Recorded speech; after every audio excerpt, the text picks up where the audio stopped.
Welcome to Stuff You Missed in History Class, a production of iHeartRadio.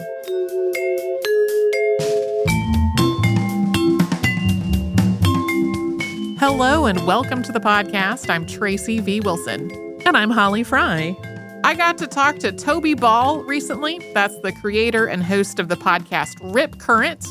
Rip Current explores the story of the two assassination attempts that were carried out against President Gerald Ford. Those took place less than 3 weeks apart in 1975. The first assassination attempt was carried out by Lynette Fromm, also known as Squeaky, who was already infamous because of her involvement with the Manson family. The other was by Sarah Jane Moore, who had become an FBI informant and is most known today for this assassination attempt. Our interview talks a bit about these two women and some parallels in what led each of them to try to assassinate Gerald Ford. But it's also really about what goes into creating a podcast like this, which incorporates a lot of things like interviews and archival footage. So we'll get to it. Hi, Toby. Welcome to the show. Thanks for having me. Can you just start off telling me a little bit about your background? Sure. So I've sort of been a jack of all trades, master of none. I started off working at a magazine. I worked at a couple of universities. I've taught high school. I worked at our state humanities council. And then I started getting into podcasting about 10 years ago. I'm on a panel discussion that's still going on sort of reviews true crime podcasts and television. And then about 5 or 6 years ago, I had been reviewing so many podcasts that I thought maybe I should actually try and make one and see what that was all about and sort of the decisions you have to make and the issues you run into. And so I did, and that ended up being the first season of Strange Arrivals, which is a sort of a skeptical look at belief in UFOs. I did 3 seasons of that, and that's an iHeart podcast. And about 2 years ago, started working on the podcast I'm here to talk about called Rip Current, which was sort of more kind of up my alley and in my area of interest. Okay, so I'd like our listeners to have sort of a sense of the show that we're talking about. So we are going to play the trailer for it right here. This summer, a lone gunman on a rooftop reminded us that American presidents have long been the targets of assassins. Nearly 50 years ago, President Gerald Ford faced 2 attempts on his life in less than 3 weeks. September 5th, 1975, Sacramento, California. In a crowd outside the Capitol building, a woman pulls a gun on President Ford. President Gerald R. Ford came stunningly close to being the victim of an assassin today. A woman dressed in a long red skirt pointed a .45 caliber pistol at the president. And I saw a woman start to go down and her arm go back, and I saw the gun. September 22nd, San Francisco. On the steps of the St. Francis Hotel, another woman tries to kill the president. A woman fired a shot at President Ford in San Francisco this afternoon. She was right at the front of the row and 40 feet away when he walked out. The president waved to the crowds and they had cheered him, and that's when it happened. I yelled, "The bitch has got a gun." In 250 years of U.S. history, these are the only 2 times we know of that a woman has tried to assassinate a sitting president. The 2 events were separated by 17 days and less than 90 miles, and the 2 assassins had never met. One was the protege of infamous cult leader Charles Manson. She is 26-year-old Lynette Alice Fromm, nicknamed Squeaky. I always felt like Lynette was kind of his right-hand woman. Well, what kind of guy was Charlie? He's a good person, a very good person, a lot of peace. The other, a middle-aged housewife and aspiring radical, working undercover for the FBI in the violent revolutionary underground.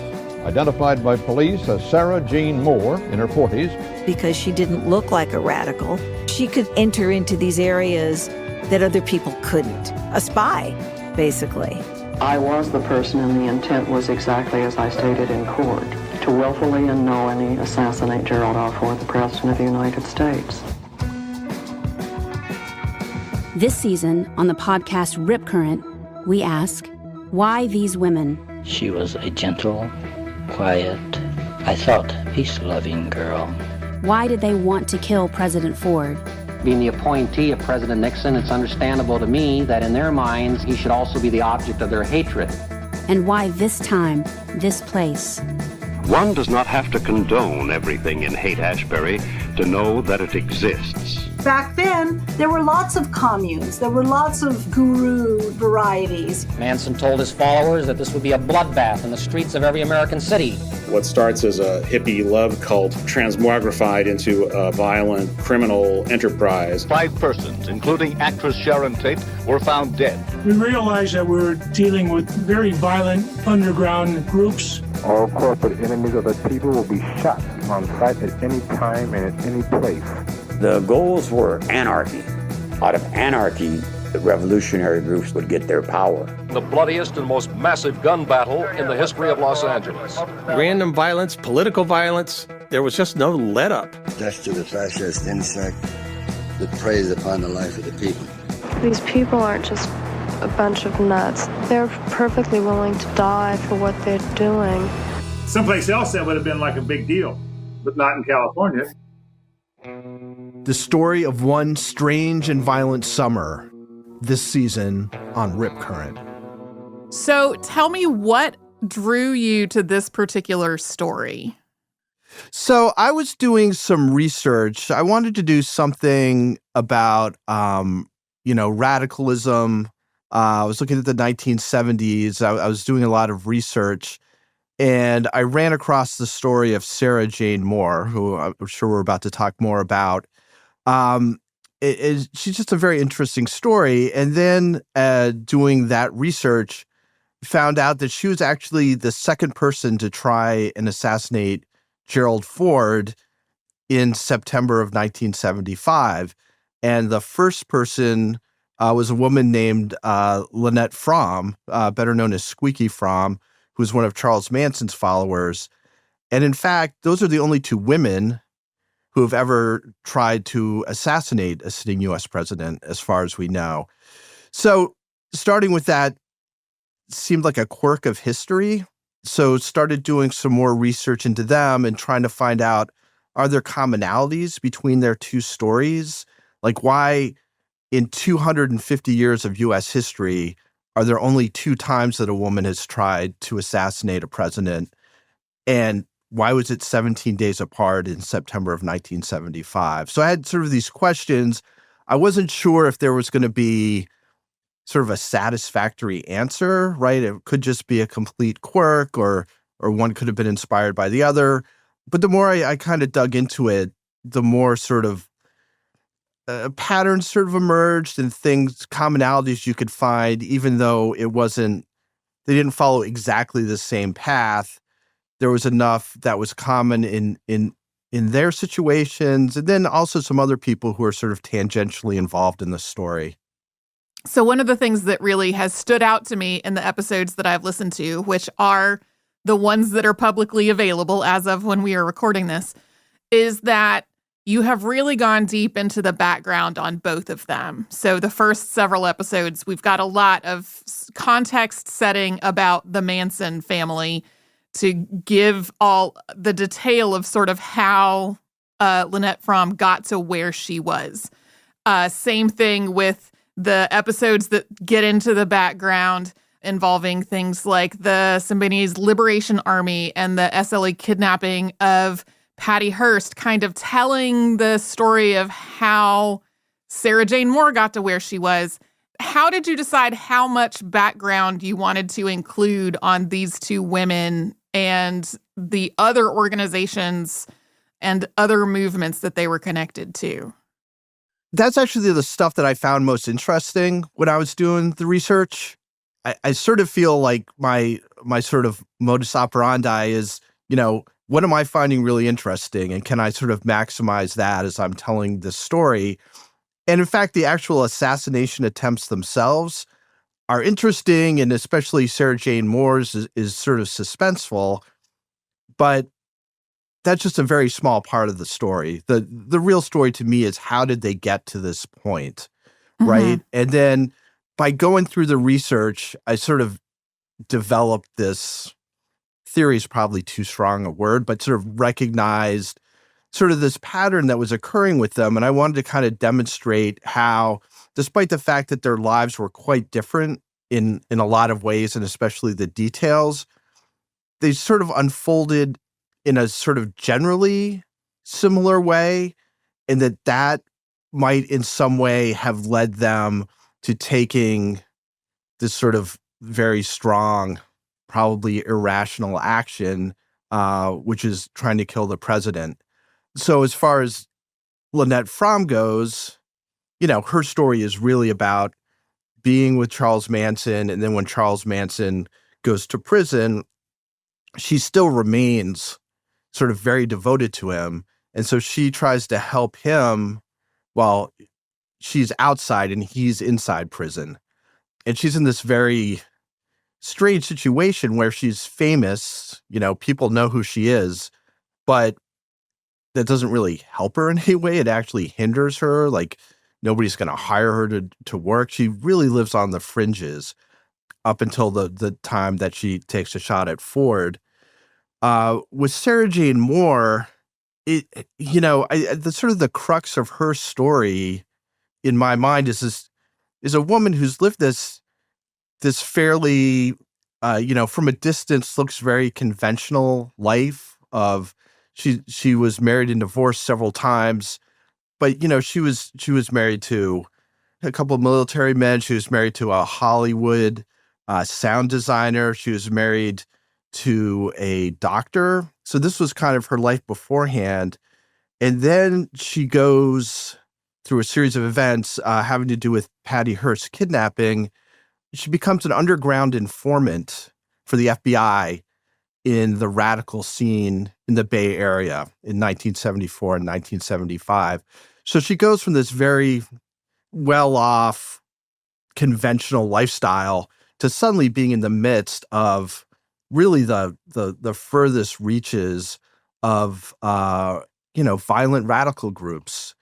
And so that was why sort of diving into the Symbionese Liberation Army, we probably haven't gotten to Tribal Thumb yet. No. or some of these other smaller groups that she interacts with. And her story is really one of feeling increasing pressure on her, feeling increasingly in danger as the months go on, and she gets further and further sort of ensconced in this atmosphere. So some of it's set up to sort of tell these stories, but it's also, I just found it really interesting in and of itself, especially Bay Area, middle 70s. It's sort of the last vestiges of 60s radicalism. And you have these very small groups with these very big plans about overthrowing the government, but without really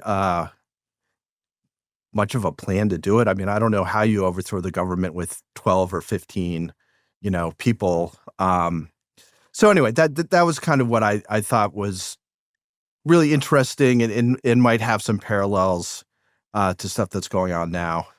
Yeah. And you also talk a lot about like the idea of middle America and how middle America was responding to what was happening with all the radicals in the Bay Area and the climate, like the political climate of the day, which that's the year that I was born. So I have no memory of it personally, but there are definitely elements of it that I'm like, this feels very comparable to things that happen now regarding sort of what you think of as the mainstream reacting to what the mainstream considers to be a fringe element, with some of those fringe elements later becoming like more of a mainstream thought. Like some of the things that you talked about in terms of Squeaky Fromm's activism were about climate and what was happening to the planet. And I think the perception of people who are looking at the climate in 1975 versus today, like there are some parallels and some dissimilarities. And so I thought those were all really interesting things to talk about in your show also. Yeah, so it's funny because when Lynette Fromm and her sort of best friend, this woman, Sandra Good, who is also a Manson follower, moved to Sacramento, they catch this sort of environmentalism bug. But the way, two former Manson girls approach environmentalism is to send threatening letters to CEOs of companies and government officials who oversee the maintenance of, wilderness areas, particularly in California. So they become very concerned. They're both sort of interacting with the local press, and instead of giving them press releases, they send these threatening letters.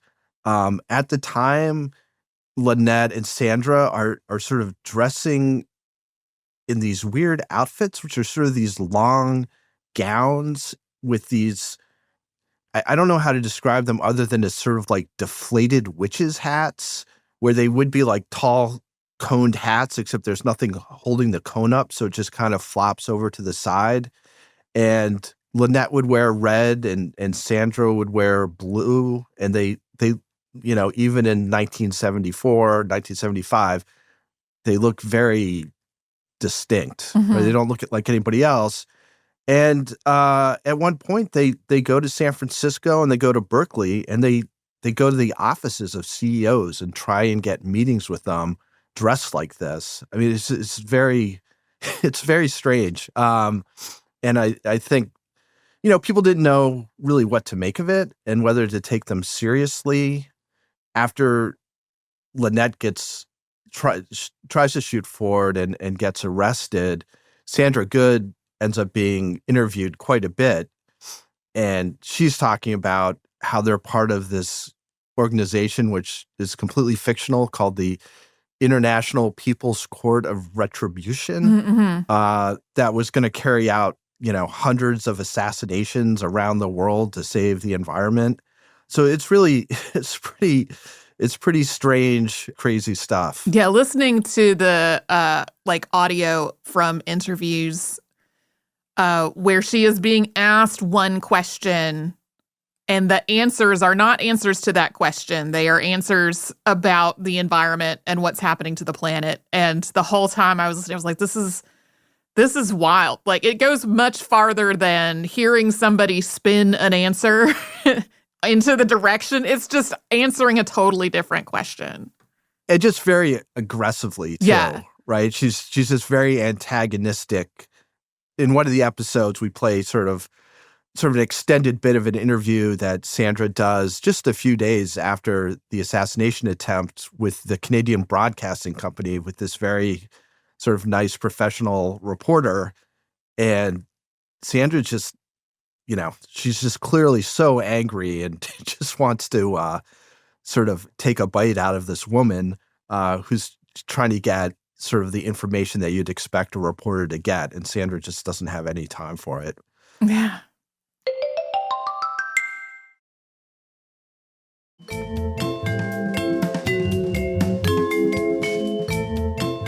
So your podcast, Rip Current, is radically different from Stuff You Missed in History Class. We have a show. It's Holly and me most of the time. Sometimes we have a guest, but it's each of us. We are talking into the microphone, and we are usually telling a pretty linear story that has a beginning and a middle and an end in most cases. And Rip Current is very different. You've got all of these interviews and clips of audio or, the audio from video footage from the time, and in some cases, reenactments. Tell me more about the process of what it takes to go through all of that and put it together into an episode of a podcast. That's an interesting question. The way it worked, I guess it's worked with all the sort of podcasts like this I've done, limited series. It's really, I do a lot of research before I even start working on scripts and things like that. And so some of it's sort of what you would consider, I think, more traditional research. I go through newspapers, that were current at the time, books that have been written about the subjects, court documents, things like that. And then I try and identify people who would have some insight or some firsthand knowledge. So in the case of Rip Current, especially about Lynette Fromm, there's been a bunch of books written about her and Charles Manson and that whole thing. So, identifying authors who I could talk to either generally about what was happening in her life or sort of about specific little bits. And so there's a bunch of author interviews. And then as far as sourcing sort of archival audio, it's just a lot of web searching to be honest with you. It's finding what's available out there. As I kind of went through the process, I got a little bit better about finding where things might be. There are universities that have collections of local news broadcasts at times. San Francisco State University was a place that I got a lot of stuff from. Some state history museums, archive.org, which as we're recording has been taken down. I'm so upset about a little bit. Yeah, I know. We just talked about it in our behind the scenes Oh, you did? Yeah, I think it will have come out before this episode comes out because of that archive.org is a major part of our research also. Yeah, hopefully that comes back up. I think there's a lot of podcasters who are sweating it out. Yeah. Yeah, so, I spent a lot of time listening to 3 hours of a Pacifica radio broadcast from 1975 to try and find little clips that are contemporaneous about the events that I'm covering or about some of the people or sort of explaining how things were thought of at the time that we're talking about. So I guess that's kind of the process. And then I end up, I'm kind of old school in the way, people aren't going to be able to see it, but I'm holding up, I use these, I use index cards and I take notes on index cards and then sort them into piles about which notes go with which episode. And then I take from transcripts of interviews, transcripts from audio, notes I've taken from written sources and kind of sort of place them in an order that seems to make sense in a script, and then write narrative to kind of tie everything together and explain the things I want to explain and set things up. So that's kind of the process. I've never really tried to explain it before, actually, but I think that's kind of what I go through. Index cards sorted into piles was my way of structuring writing for a long time before like word processing software really got to the point that you could just move things around with the mouse, which has become how I do that kind of a thing now. So yeah, that's a blast of nostalgia. Yes. I've got colored note cards too. Yeah. So there's green for one thing, pink for another, orange for another. Nice. It's definitely sort of 7th grade stuff. So how many people does it take to then craft that into an episode of the podcast? Because I know there are 3 producers from iHeart that are credited on the podcast, but I don't have a sense of like what each of them do on the show. Sure. So I write all the scripts. I record voiceover and send it to them. And then there's an executive producer and then 3 other producers.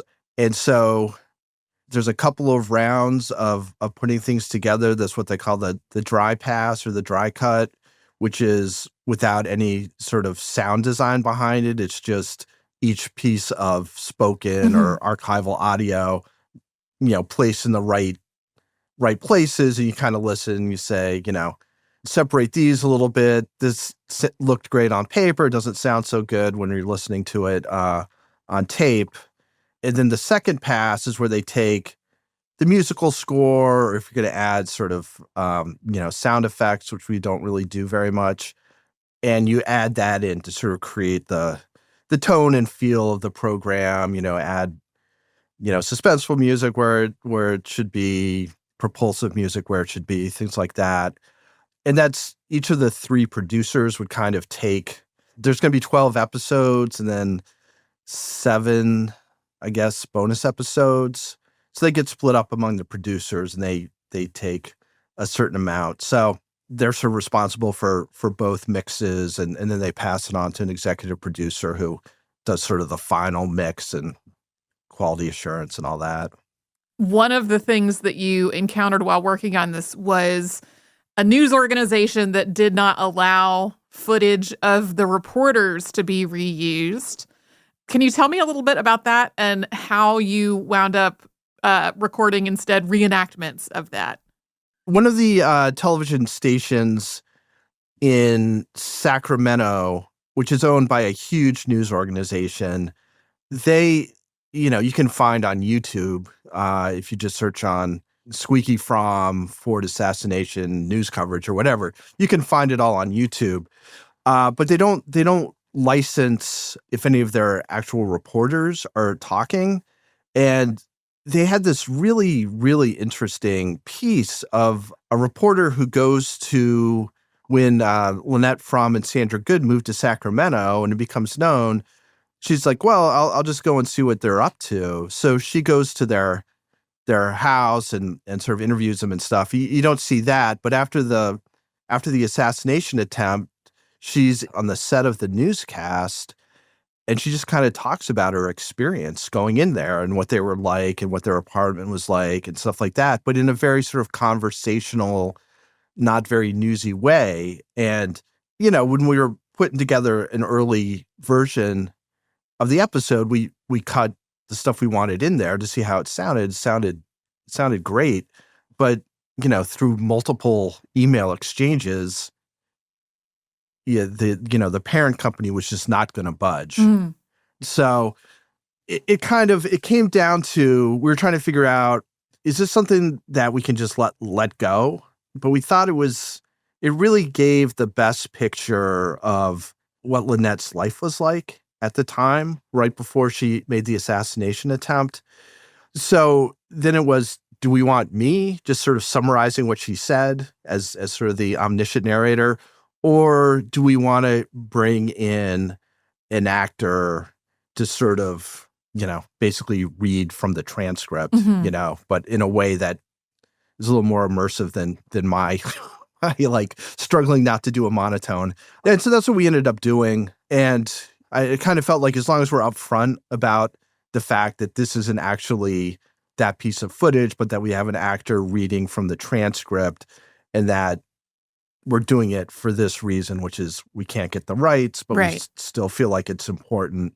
Yeah, so that was sort of the process there. It's frustrating. It's always kind of interesting what rights you can get and what rights you can't, because it's not always intuitive. I wonder if that had anything to do with likeness rights for the reporter and whether it just wasn't something somebody foresaw in that reporter's contract in 1975 that one day there might be a podcast that would want to use the audio for something. That's the explanation I can think of anyway. Let's take one more quick break, and then we'll be back to talk a little bit more about the show.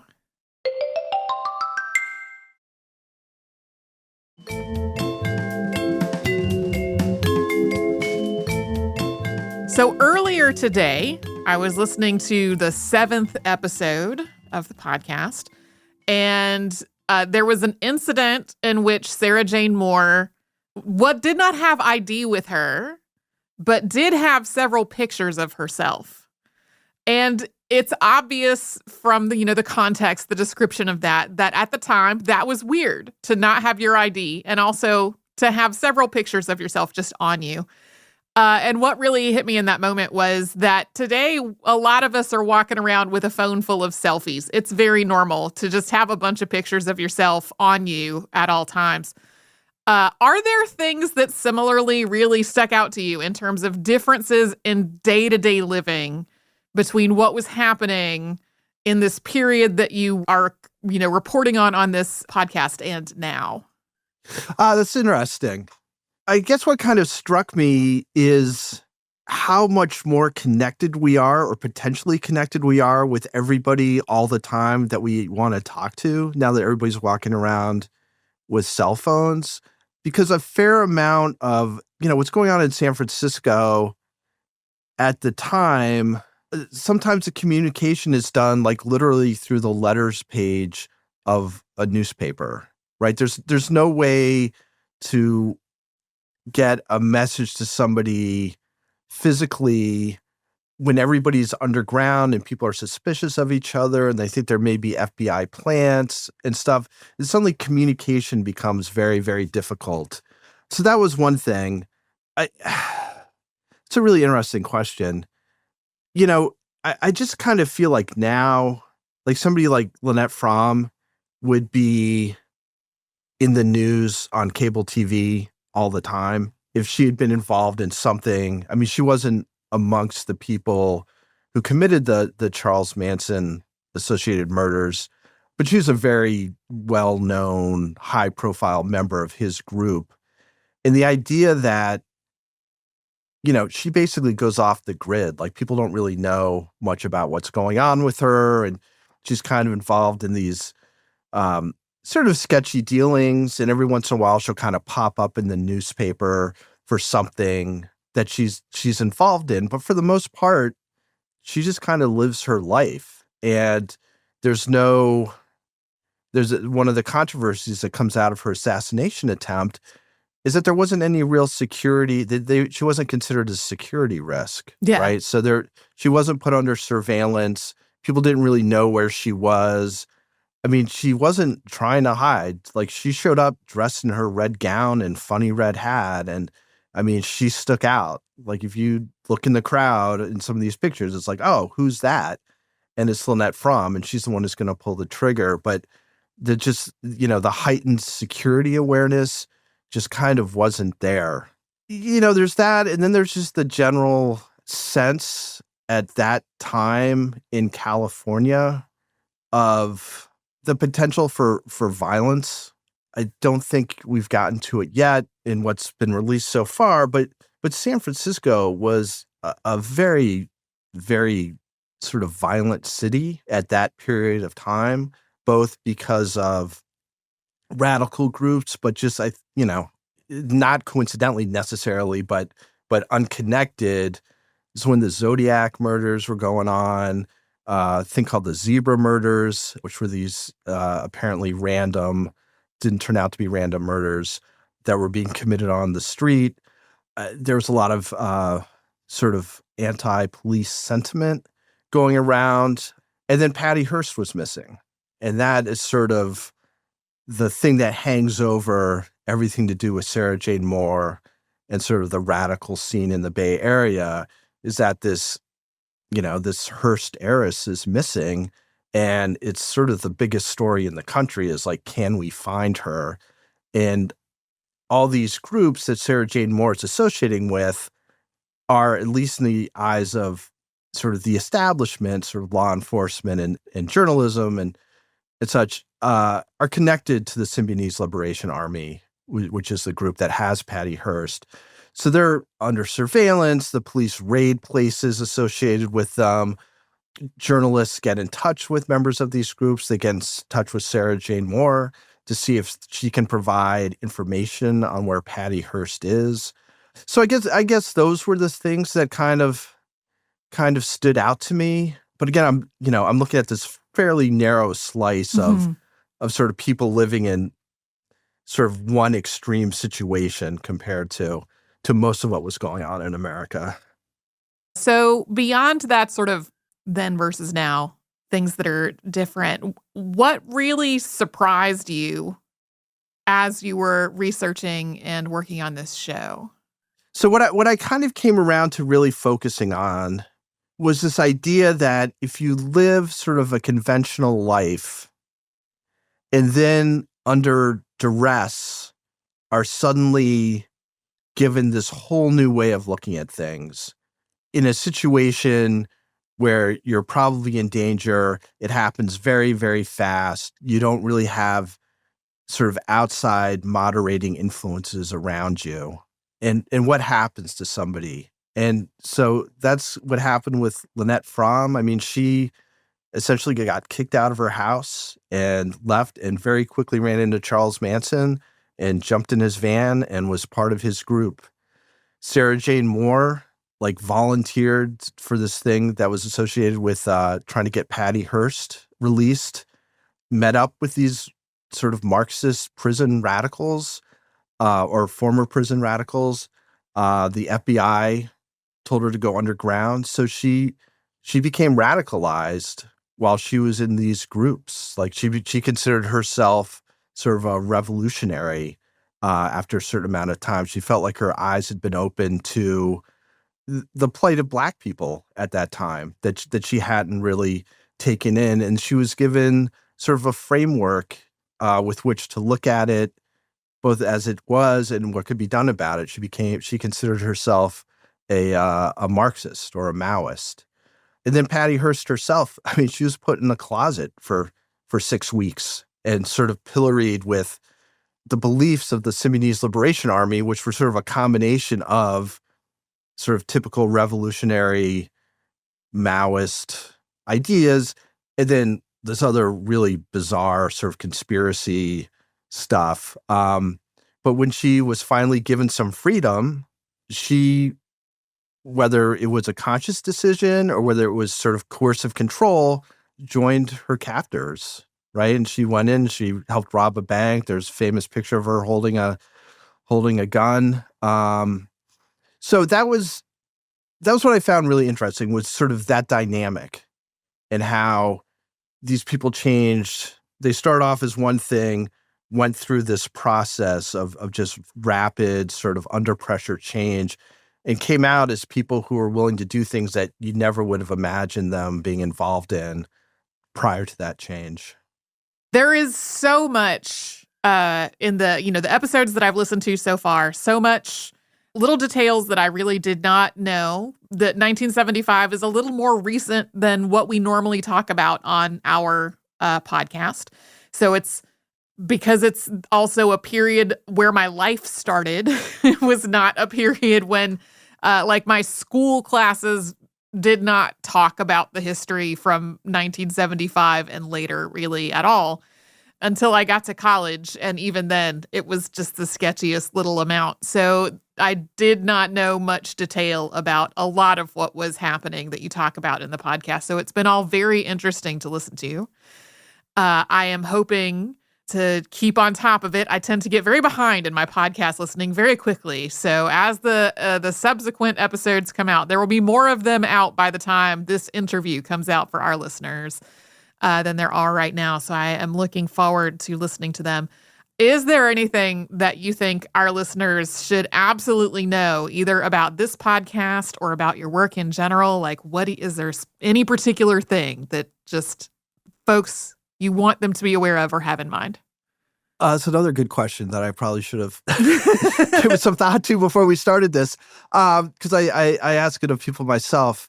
It's not an original thought, but I think being able to look at sort of analogous or somewhat analogous times in history.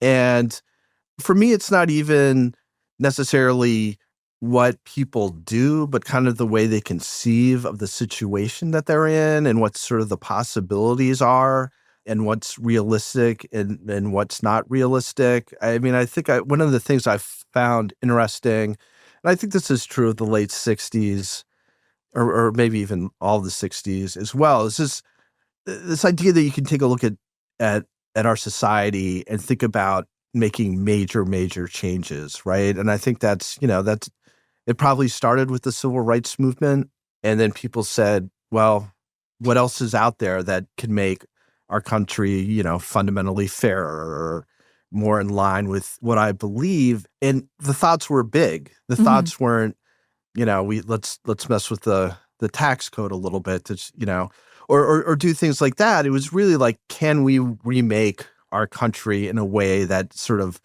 is more aligned with what we feel it should be like? And by the time we kind of jump into it in 1974, 1975, in sort of the radical scene, I mean, it's really kind of tailing off. So the people who are left, it's really sort of the most radical people, and there's just not many people out there. But I do spend some time talking about, prison revolutionaries in California, which I think is, the more I learned about that, I was like, oh, I could have just done a podcast on this, because there was a sense that, especially for, Black men, and Latinos and Native Americans as well, that prison is sort of an extreme example of what society is actually like. And so that, you become radicalized and become a revolutionary in prison. And the idea is when you're released, you can bring the fight against the same sort of inequalities and oppressive systems that are very clear in prison, where you have warden and you have guards and you have, things that you can and can't do. And then you go out into the world outside prison and you see the same structures and, you want to address them. And that was how groups like the Simonese Liberation Army or Tribal Thumb, which there'll be stuff on them a little bit later in the season, they're run by guys who are prison revolutionaries, Black men who come out and get largely young, white, sort of college-age radicals to kind of follow along with them. And they sort of take in this way of looking at our society, right? Is that it mirrors sort of the prison system and who has possibilities and things like that. So it's like a lot of words that I just said, which is saying that I'm certainly not advocating for anything that any of these people did in the podcast, because assassinating the president, I mean, these are violent groups and they're sort of no hope. But I think the idea of looking at society in a way of, can we make big changes to make things better for people? I guess that might have been actually what makes me interested in that era, is that it just seemed like there was just a lot more sort of big thinking about those things. And sometimes the big thinking ended up in the civil rights movement with its like absolutely positive outcomes. And then sometimes it's the weathermen or something who just sort of have this nihilistic view about how you go about affecting that change. So do you already know what your next project is after this one? Or are you just trying to get this one out for everyone to hear? Yeah, so I've it's funny that you mentioned that. I was actually just working on a proposal for the next project. Okay. And it's in sort of a similar vein of taking a look at another movement that was trying to make significant change sort of against the tide of sort of public sentiment, but which in hindsight, in this particular case that I'm looking at right now, I think it's kind of been borne out that people should have listened at the time. Right. So I'm sort of keeping with this sort of radical thought and action and trying to create a big difference, even in a way. In this way, it's, I think, a little bit less misguided. Sure. But the same sort of think big, I guess, is how to summarize it. Yeah. Well, thank you so much for taking the time to talk to me today. Well, thank you. Most of the episodes of this season of Rip Current will be out by the time this episode airs. So listeners, you can go find all of this to listen to in the iHeartRadio app or wherever else you like to get your podcast. And you'll still have, I think, 2 or 3 more episodes to look forward to that will be coming out after this one airs, but plenty to catch up on if you have not already. Thanks so much to Toby for talking to me. Rip Current is also co-hosted by Mary Catherine Garrison, who played Squeaky Fromm in the original Broadway production of Stephen Sondheim's Assassins. New episodes of Rip Current come out on Thursdays on the iHeartRadio app and anywhere else you like to get your podcasts. The whole entire limited series will be available just within a couple of weeks from when this episode is coming out. And now, do you have some listener mail? I do have some listener mail.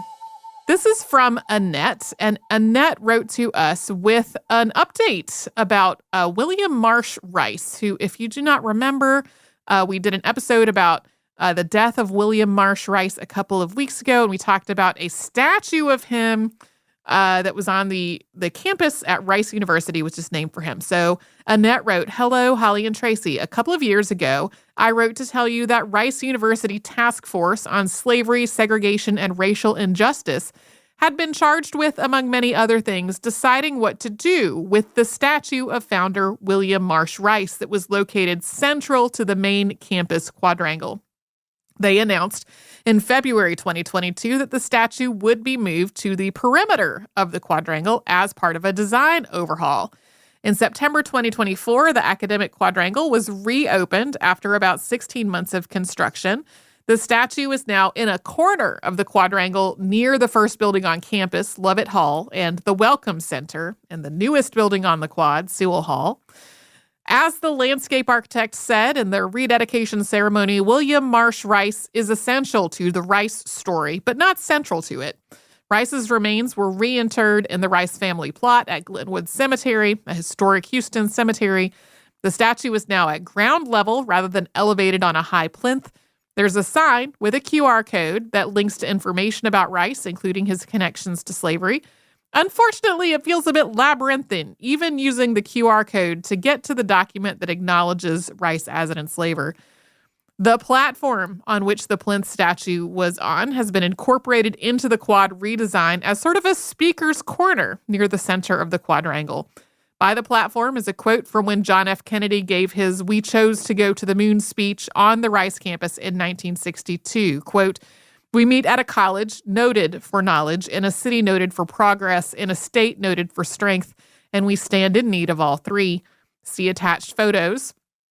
There are also some links about the redesign of the quad, and Annette talks about being an alumnus of Rice. And one of the many things about this whole thing, meaning that there will now be green space around the quad so that it will not be a heat island as it has been previously.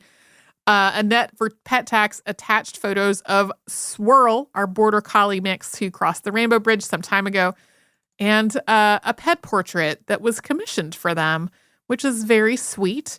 So yes, I've got some pictures here that I'm looking at that sort of show where the new location of the statue is, as well as the plinth that it used to stand on.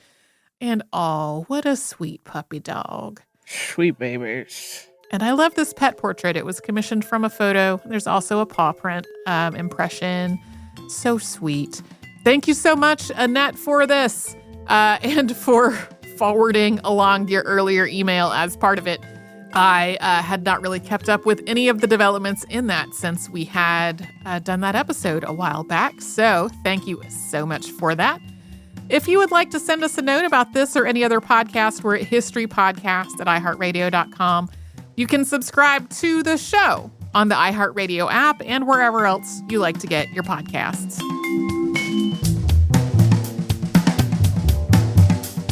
Stuff You Missed in History Class is a production of iHeartRadio. For more podcasts from iHeartRadio, visit the iHeartRadio app, Apple Podcasts, or wherever you listen to your favorite shows.